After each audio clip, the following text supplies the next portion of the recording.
Audio Jungle.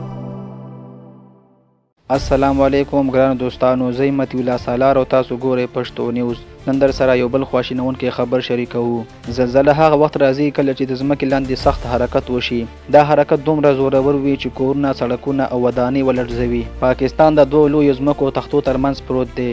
دا تختې کله هم سره ټکر کیږي نو زلزله راځي. دغه سیمه د خطرناکو زلزلو په نقشه کې شامله ده. تازه زلزله په اسلام آباد، راولپنډي او شاوخوا سیمو کې احساس شوې ده.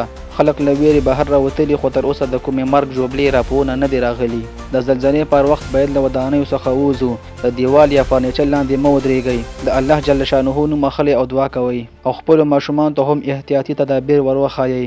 نو ګران دوستانو، تاسو څه فکر کوئ؟ خپل نظرونه په کمنټ کې ولیکئ او که تاسو غواړئ چې روزانه د نوي او مهمو خبرونو څخه ځان خبر کړئ نو پښتو نیوز د سره سبسکرایب کړئ. تر بلې ویډیو پورې د الله په امان.